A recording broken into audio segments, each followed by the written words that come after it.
Last time on CiP. And you say, okay, what kind of creature would they become? Ghost killer. They know the secret of the stone, and they have their own. Stone, yes. Like he walks into this room and there are two creepy little girls. I thought of The Shining. This week, we are joined by James Boyce, a member of Party Nerdz. You can find James on Instagram at Grandmaster Facts. That's Grandmaster FAQS. And you can find Party Nerdz with a Z on Instagram, Facebook, and YouTube. The glow of a new cut. Yes. Of a new cut, exactly. Yes. Of a thing. We live. Just throw that out there. Yeah, no, of course. I want that to be the very first thing that comes out of this show is people looking at my forehead. Because why not? Yeah, but at least it depends on what type of lotion you use, man. Don't worry. Lotion. That's right. I gotta use lotion from now on. Good point. But who would know more about lotion than the Grandmaster himself, Grandmaster Jack? Good, nice. Nice. That's not my worst segue. I've given worse. That sounds horrible. I will give worse today too. Yes, probably. So just a fair warning. But this is one occasion that I have to look forward to. We wanted to. I mean, this is a very special occasion for us. This is our last episode of 2020. Mm-hmm. Thank God. Burn this year in a box. Please. But we wanted to also have, for this final episode, for the year, have one of the greatest guests out there, one of the most positive beings in the interwebs and the social medias, James Boyce. So, aka Grandmaster Facts. He's a Grandmaster himself. James, thank you so much for being on the show. Do you prefer James or Grandmaster Facts, whichever is easier for us to pronounce? James is just fine. Facts is just a moniker that was given to me from the Party Nerdz because I read way too many comic books. You do. You do. You and Nate are. I've seen Nate's stash. You guys rival each other. You guys both have very, very extensive stashes.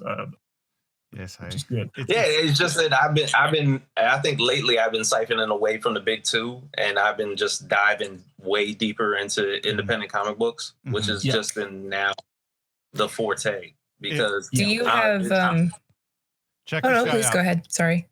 Good. The guru. Yes, check that guy out, Eric Powell. You'll love it. Sorry. All right. I have. Oh, I was just going to ask. Do you have a favorite indie comic book right now? As of right now, I actually, yeah. So I read a lot of Stranger Comics. Mm-hmm. So there's this book called Assessa. Ooh. That I've been reading. Oh, okay. So more of a epic fantasy archetype, so it's based around a very little girl, motherless, fatherless, wandering like the unknown. And searching for mentorship. And this is all driven around like the land of like orcs and elves and, deities and everything like that. And I'm totally into that type of shit. So, nice. Sounds like my brand. Yeah. So that's the big one that I've been reading right there. I got a bunch of those. Got a couple of omnibuses and everything like that. I think they are in development.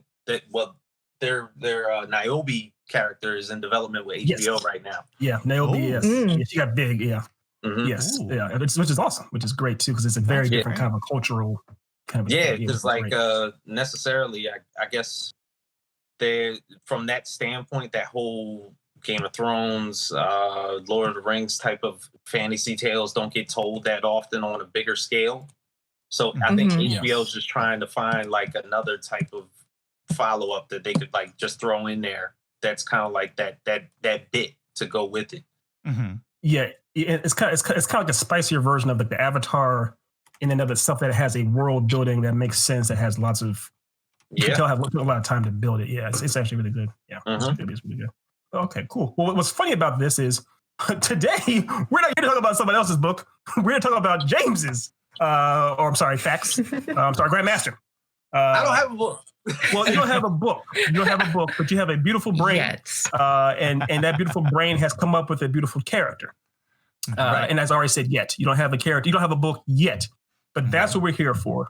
You hired us for free to help you create a world and book based off your beautiful brain's beautiful character. So if you could please just take the floor is yours. Just tell us about your character and in their world. So the character in which I put together is called Shango. It's pronounced Sango. Necessarily, he's a medium of the occult. So necessarily, like this is a person who serves through Earth as being in limbo, and necessarily he's the disguise that he uses is pretty much as you would see an elder Caribbean man operating probably like a spiritual healing or third world food store or anything like that, or where people can find natural herbs or anything. If you're in a metropolitan area, you see those or they call them alternative herb and spirits market stores and everything like that. So it serves as a doorway. So this is somebody who necessarily probably got banished from their dimension, who is a master of the occult, and is pretty much living in servitude right here on Earth. So he has come under disguise. He has like a Caribbean accent.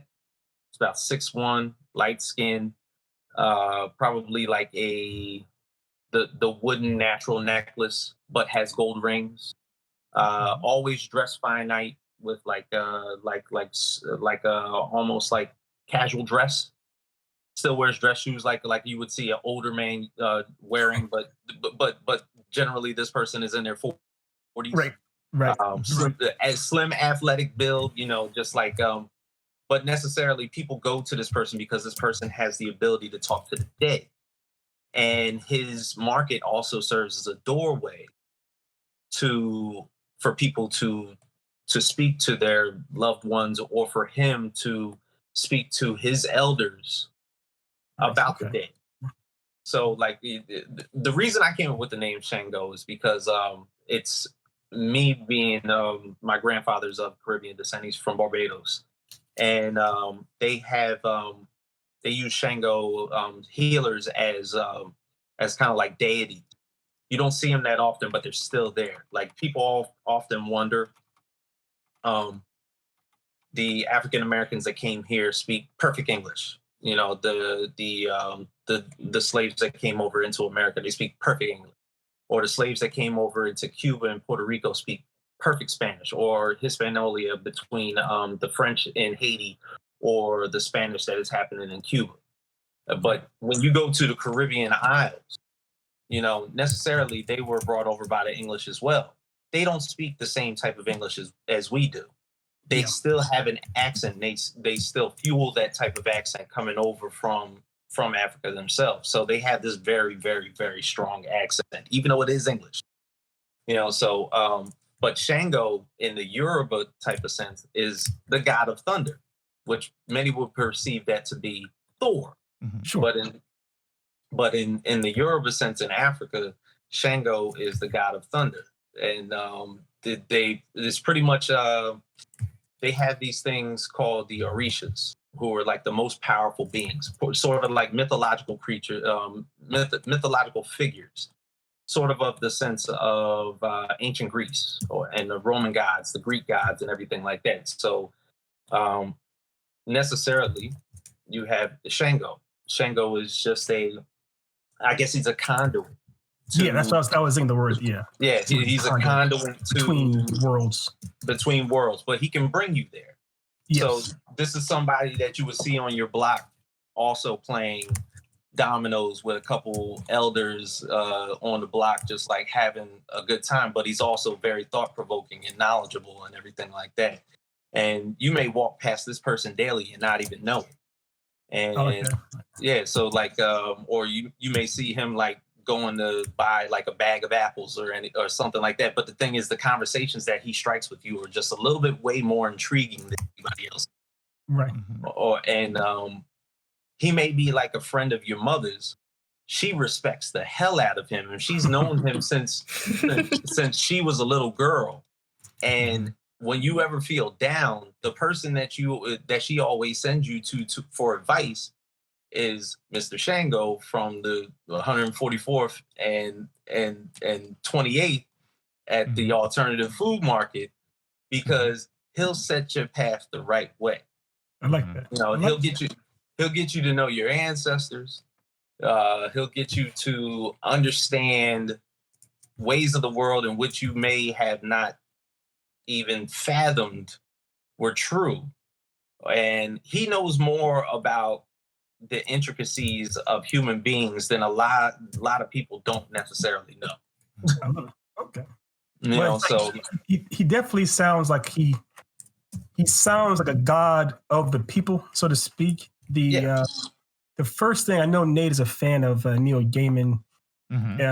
There's a couple of stories that kind of James, are you a fan? I'm sorry, Grandmaster. I'm guessing you're familiar with some Neil Gaiman's work as far as like the Eternals and Sandman. Yes, and Sandman. Oh yeah, definitely Sandman too. So he sounds like a character like a Nazi American Gods. That's one of the things he kind of reminds me. Obviously, a lot less hostile. A lot less hostile. But also can be provoked as such, because he does have a hidden power scale in which he doesn't necessarily release unless he's around other people with that same type of power set.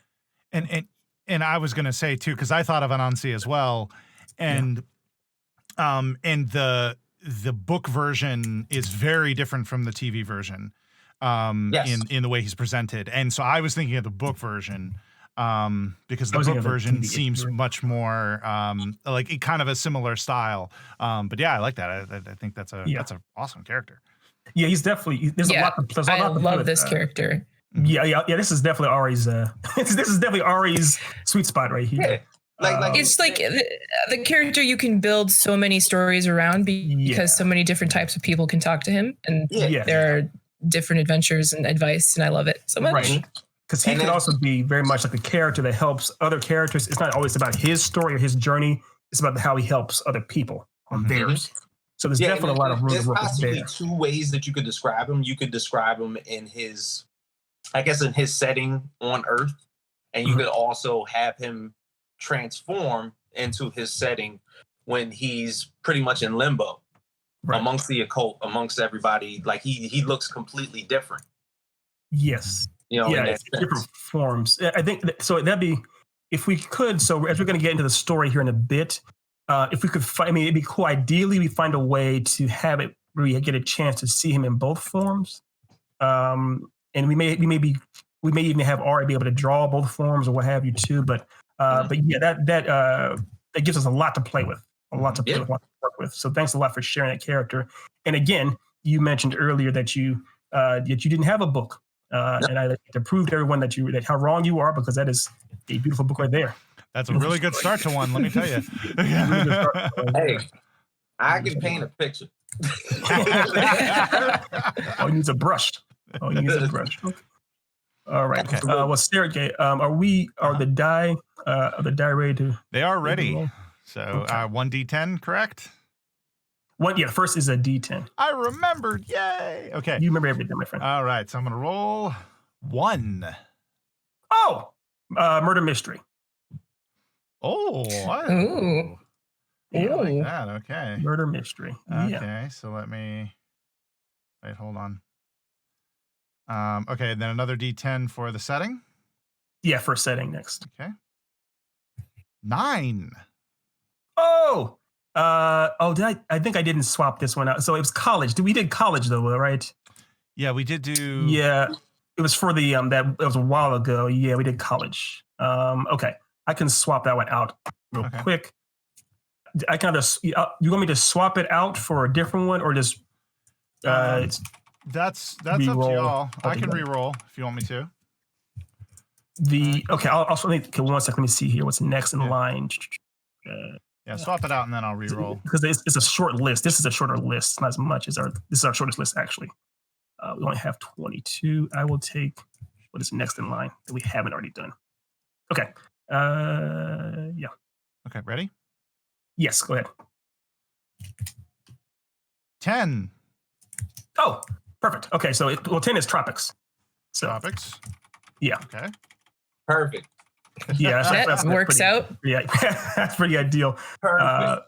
It's pretty ideal. Okay. Yes. And then time. In time is the D4. Yeah. It's kind of funky. And then we ignore 4 because it's the blind eternities. Okay, the past, number 1.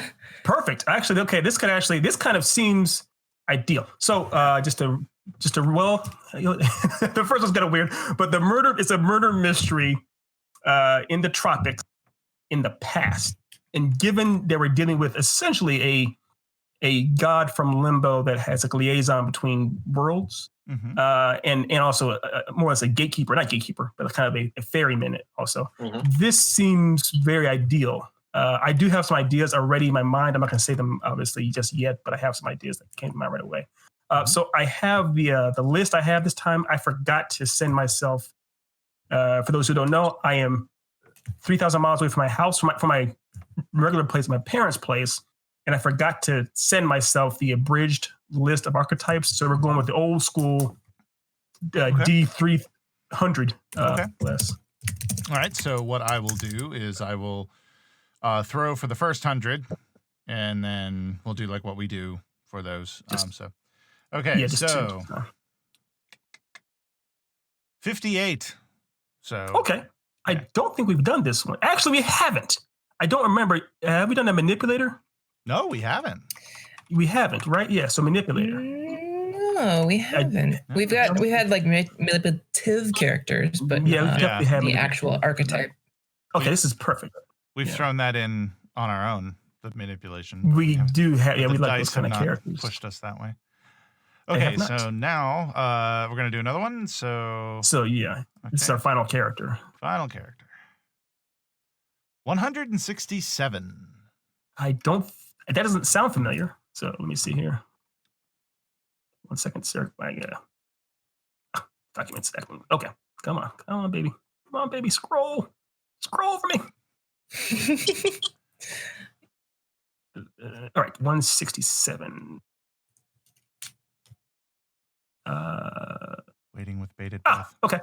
No, sorry. So it's ninja. I know we haven't done ninja. Ninja. Straight up ninja murder mystery passed in the Caribbean. Very good. Yeah. Hell yeah. Yeah. That's fun. That's a lot of fun. I'm going to be very interested to see what happens with this and where we go with this. My word. Yeah, what a combination. Yeah. It's like getting the cheeseburger with the steak on top, covered in pizza. So sounds like a Friday night for me. It sounds like Ari and I do hanging out. Okay. Yes. So perfect. So again, just to recap, the genre is murder mystery, which can be somewhat all encompassing. The setting is tropics. Ari mentioned Barbados. We can do Barbados if we want to. That's the time period is the past. Archetype number 1 or character number 1 is and how's the name pronounced again, James? Your character Sango. Sango. Okay. Sango is archetype number 1. Archetype number 2 is a manipulator, and archetype number 3 is a ninja. Now we can play a little fast and loose. We can have it that one character can inhabit multiple archetypes, or each one can do one archetype a piece. Okay. So real quick, Grandmaster as our guest. Hearing those things at this point, his entire name is James. That's our Grandmaster. Thank you. At this point, Grandmaster, facts, James, all those things. What are some of the first initial thoughts that you had hearing those things we rolled for? Just go ahead and kind of spit them out. Any ideas that came to mind? The first initial things that I thought of was the origin story as far as the tropics are concerned. Generally, if somebody within the human realm was involved in a murder mystery, and there was a storyline where deities were involved and they had the ability to reach out to the occult or have the ability to talk to the dead, this character would come to play. You know, also, you know, looking at the manipulator. Now, where does that fit into the sequence? I feel like you're looking to us as far as to give you answers. We don't have them. Yes. This is up to we usually typically what we do is we create other characters, and sometimes we can have like a manipulator. So like we could have Shango be the manipulator if that fit. Okay. But other times we would just create another character that was a manipulator character, and then create another character that's like a ninja character. That's kind of basically how we would do so the thing is, like, as far as a protagonist is concerned, like as far as like somebody who has maybe the ability to whisper something into someone's ear, kind of like the Purple Man from That's what the first thing I thought was the Purple Man from Marvel. That's the first tell thing. them exactly what they need to do and force them to do it, even if it takes for them to harm themselves. Yeah, of course. Because the beauty of this particular story or the environment that Shango is in, he is basically a god, more or less, right? He's a demon. Right. So because of that, the people that are in his sphere that he could be dealing with are gods as well. So there's very few limitations on what our characters can do in this story. But we can, of course, have them interact with regular mortals and what happens to them. But because of that, we have a lot of latitude. Nate, were you going to say something before I cut you off there? No. No. Okay. If I did, my brain just. So you had to build a bunk bed in an hour and a half. So I was thinking something. I was thinking something similar, James, where my first thought was essentially that Shango. I think I'm pronouncing that name wrong, but Shango is kind of like the Sherlock Holmes / Hercule Poirot / Luthor of this story, wherein he's either someone prayed to the afterlife or the heaven. Someone lost a family member, and the police have no idea what to do, how to apprehend this person, how to find the murderer. And the family members that are grieving, in their grief, they reach out and pray to the heavens, essentially. And Shango responds. And Shango takes it upon himself to try and figure out what might have happened. And this is in the tropics. This is, we can say Barbados. We didn't establish it here, but it's in the past, basically. And you said an origin story. So this could be what kind of leads. It could be along this way that Shango finds the duplicitous nature, and essentially how we gods might be kind of harming innocent mortals just for the fun of it, and what it causes him to leave that realm altogether. So this could be the case that does it. Essentially, that's how I've seen it play out. I like that. Yeah, no, I dig that as well, because the way that I look at it, his character, when you told me to bring it up, this person probably despised the human race and what life is like on Earth for a time, but at some point in time, he felt that maybe because of the compassion that they hold for each other and everything like that, maybe it's okay to assist them every once in a while. Right. And I may find the means and the ways to do it. Yes. You're right. So you already established that is part of his character, part of his canon, that he already does like to traverse worlds. So he could have been one thing we could do. We could double down on that, and have it actually that Shango may have actually, in fact, known this person, or at least known the family. And so exactly more. I'm sorry. No. I was saying exactly like basically, in essence of somebody not knowing who to reach out to. You might find somebody else of Caribbean descent who invokes prayer into the sky, not knowing who she's praying to. Yeah. But essentially somebody's listening. Yeah. And respond. Yes. Perfect. It's kind of like the cause and effect.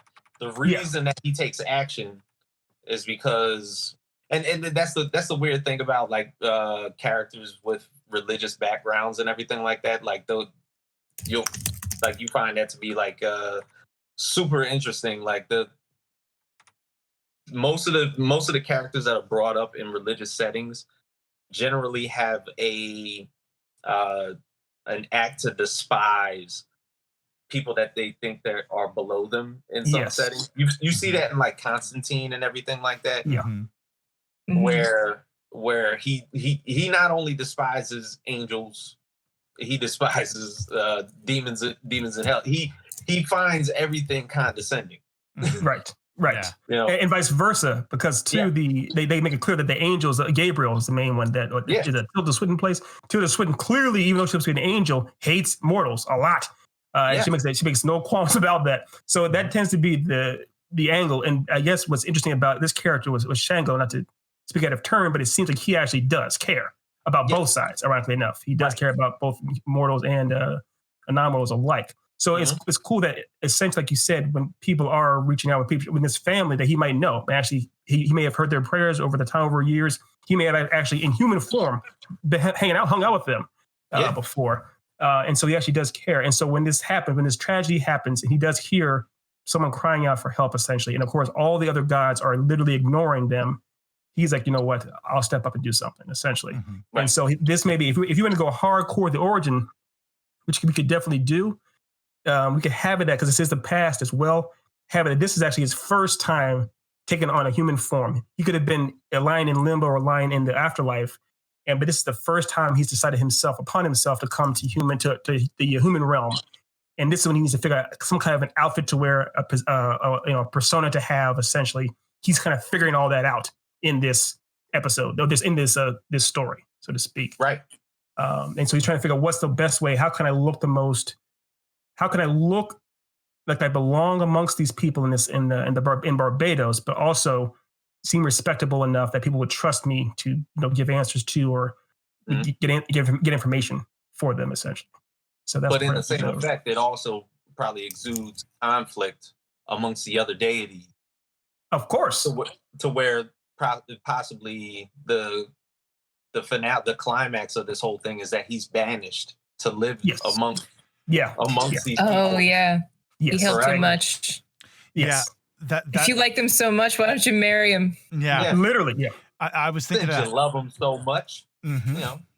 You know. That's exactly what I was thinking, and I was thinking that's something that he does in the solving of this mystery gets him banished. But I think what that could be is that the murderer is one of the other gods, and it could be a situation where because like God's killing a human, like what's a big flippin' deal, but if we make it that human was special, like there was something special, there was a deity thing. What about a demigod or like an oracle or some kind of connective? Yeah, demigod or oracle, yes. Yeah. Mm-hmm. I like that. But what I also thought about too, Sergey, when you mentioned that, Nate, sorry, when you mentioned that was the idea that we have a manipulator here. What if, like James brought up the idea, what if one of these other gods is the manipulator? And the gods are like, well, I'm not going to get my own hands dirty, but I will manipulate and convince someone, a mortal on Earth, to do my dark bidding for me, essentially. Mm-hmm. And also by doing that, it makes it so that it's that much harder to connect the dots, even no matter how much. When Shagun, you gonna say something, Nate? Well, I was gonna say maybe it could be that it becomes a dual thing where the manipulator convinces a mortal to kill this oracle deity or demigod, whatever, and that in and of itself is breaking a rule because they had maybe made the gods had maybe made a pact at some point that said we will no longer meddle in the affairs of mortals because it gets too sticky. Right. And this guy does that, and so it gets him banished. But and that's what gets Shango banished because he answered the prayer and meddled as well.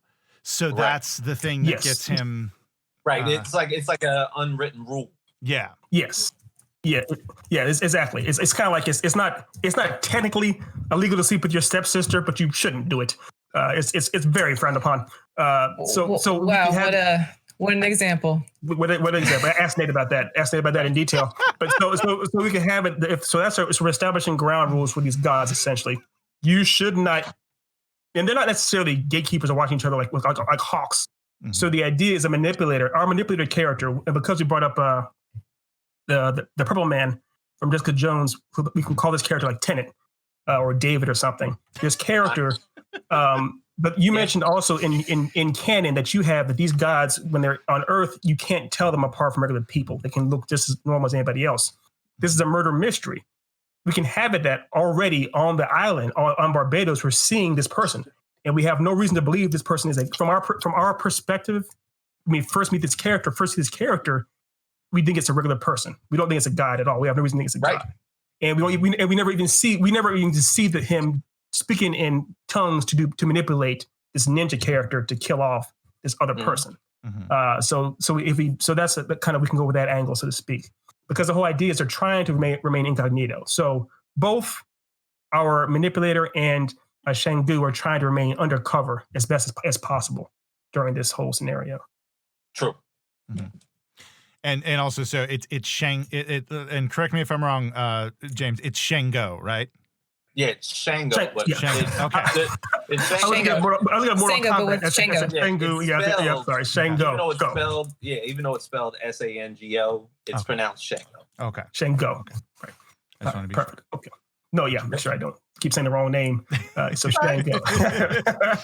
Pronounce 17 different ways in the next 20 minutes.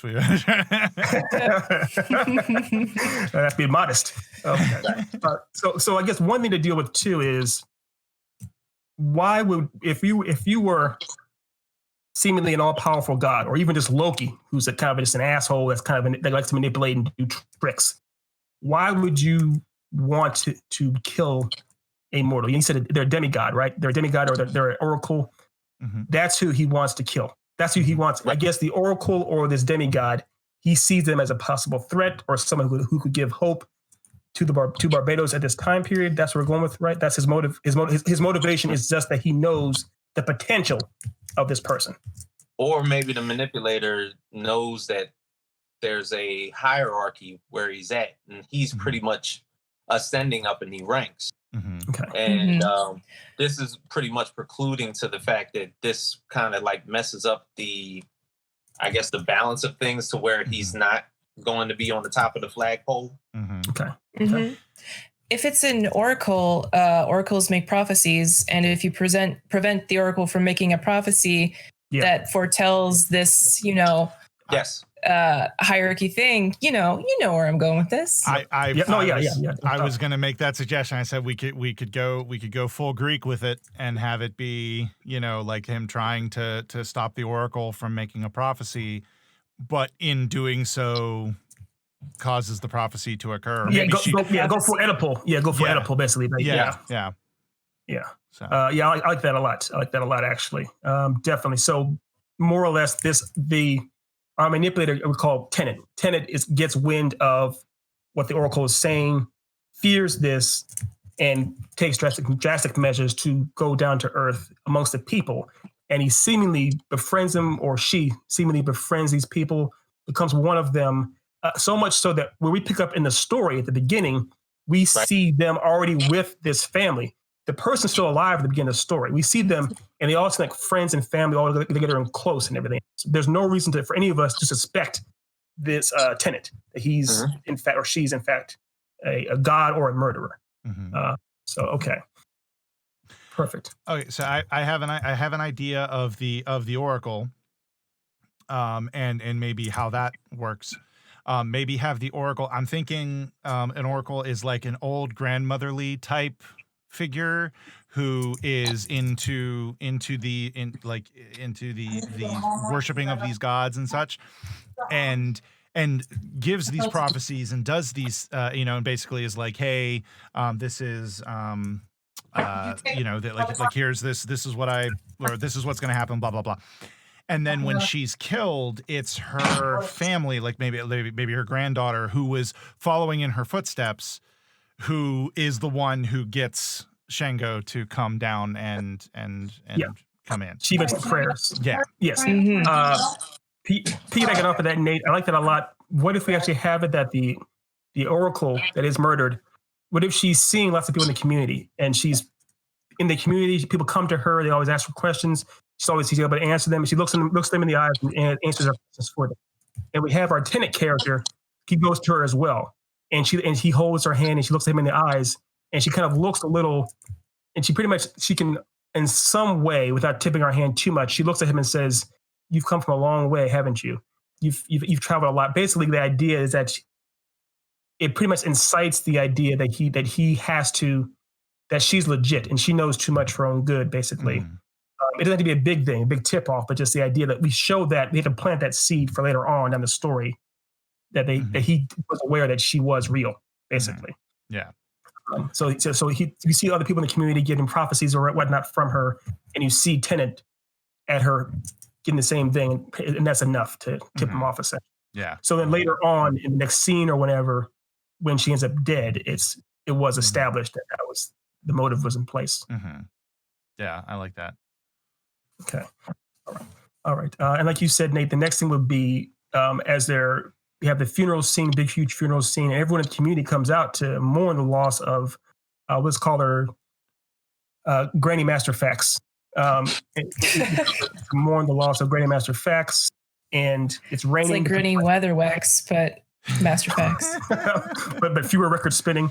Granny Master Fax is everyone comes out to her big funeral and the rain, and that's when as everyone leaves, departs, we see her young granddaughter that stays there and makes her prayer over her grave over and over again, and just stays there maybe for days, keeps praying over and over again.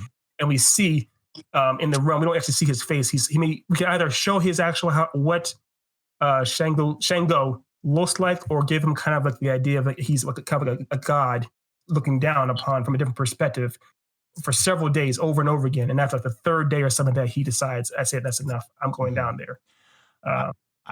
I had a thought that, if this Oracle character, was as the real deal, as it were.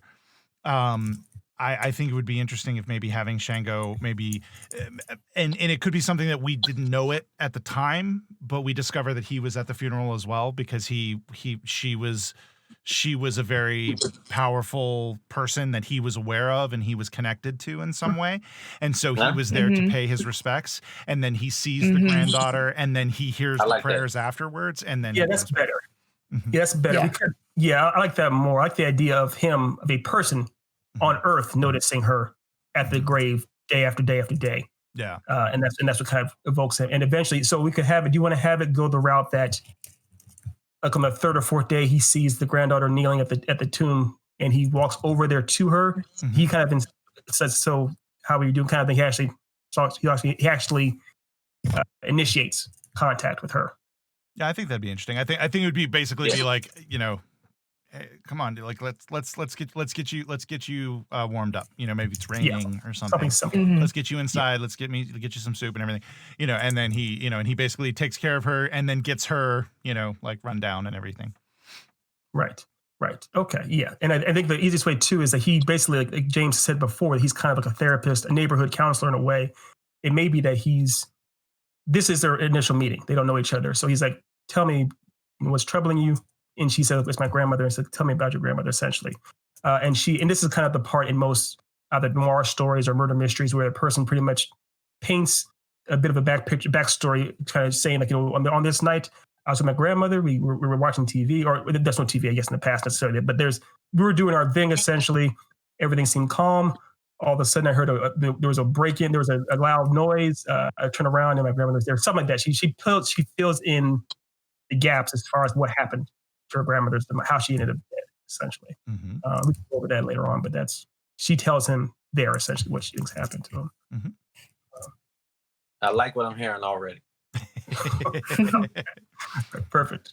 And since this is basically, I know he's much more than a detective, but part of what Shango is doing is he's a man of the people. He's a god of the people. So he's able to kind of, put his finger on the pulse and figure out what people try to understand what was happening in the community, essentially what people were happy about, or if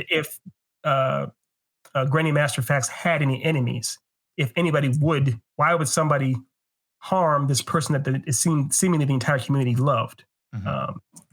So trying to get to the bottom of that, essentially. So, but would he know that she was an oracle? Because I feel like that's pretty important. If he's tuned in with the community, especially with a religious section of the community, he would know who all the important figures are. Yes. So I feel like he'd probably get suspicious right away. Yeah. Well, maybe not right away, because if she was an older woman, then it could have been from natural causes. But then he discovers that that wasn't the case. No, I think on some level it has to be we, the audience, aren't entirely sure that Granny Master Fax is in fact a legitimate oracle.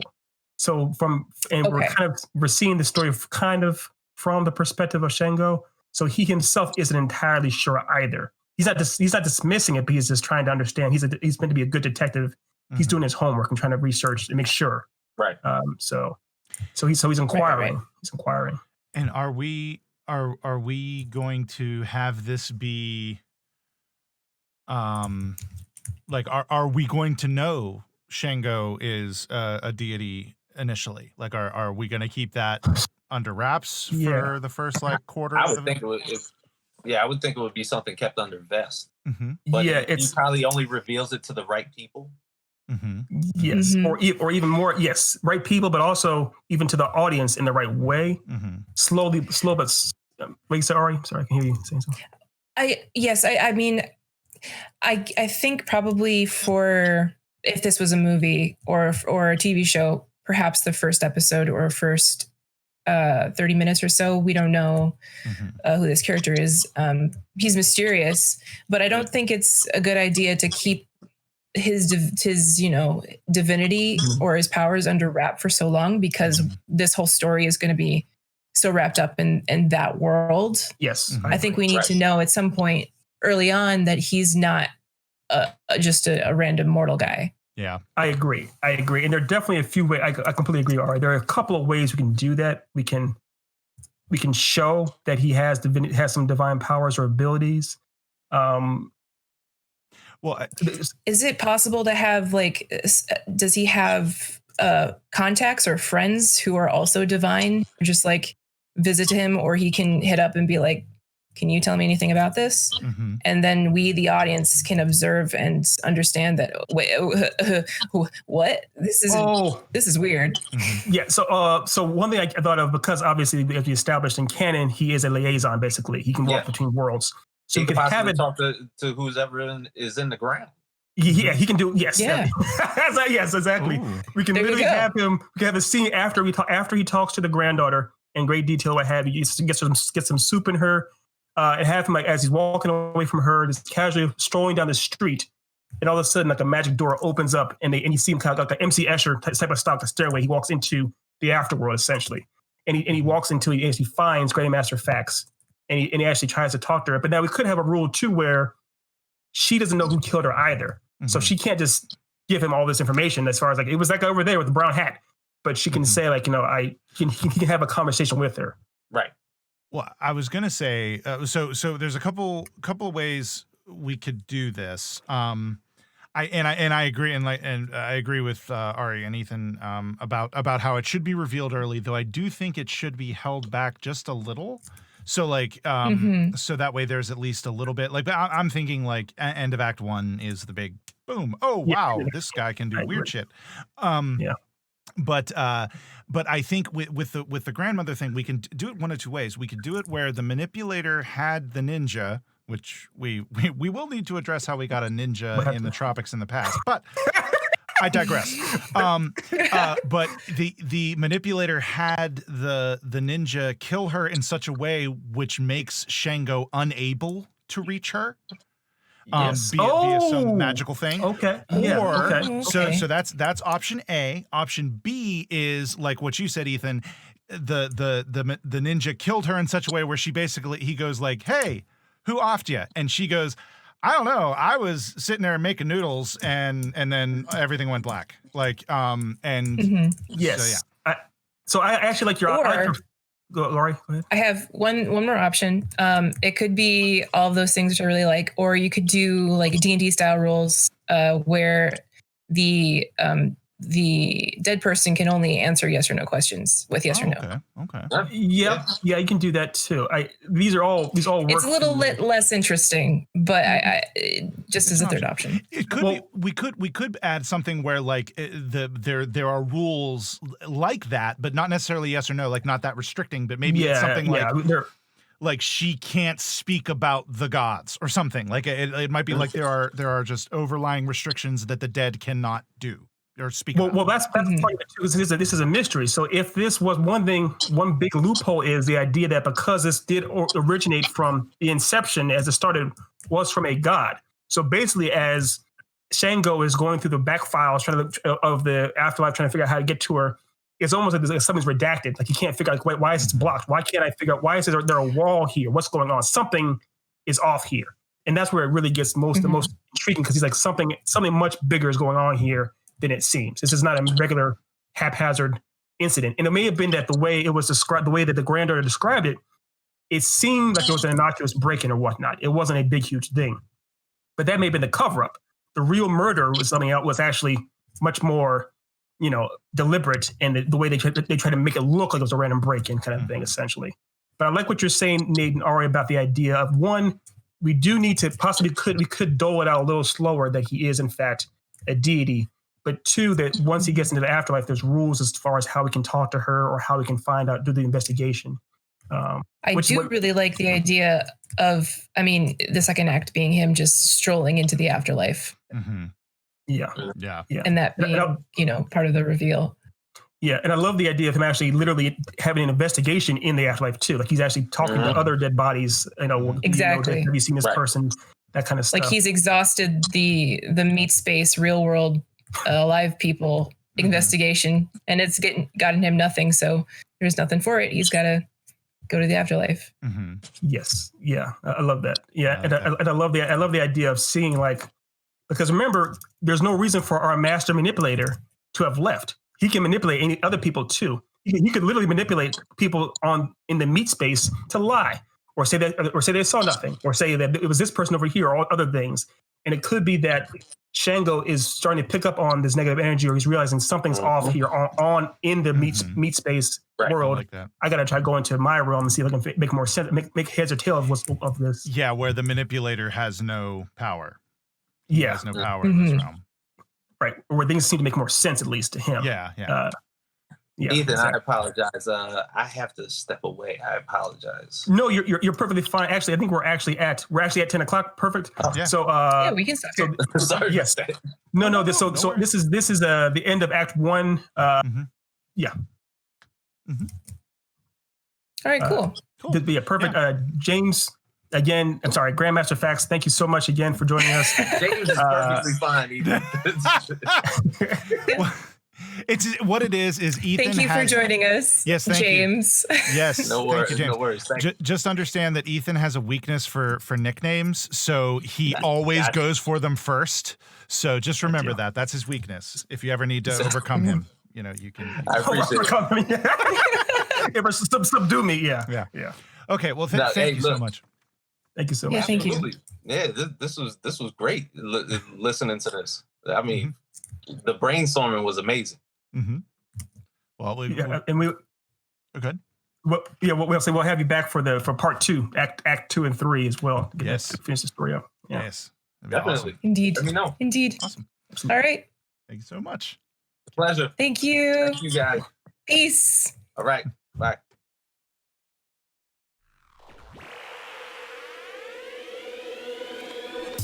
At Geek Insider, we foster relationships with those in the geek sphere so we can give our audience the insider view of entertainment, tech, and more.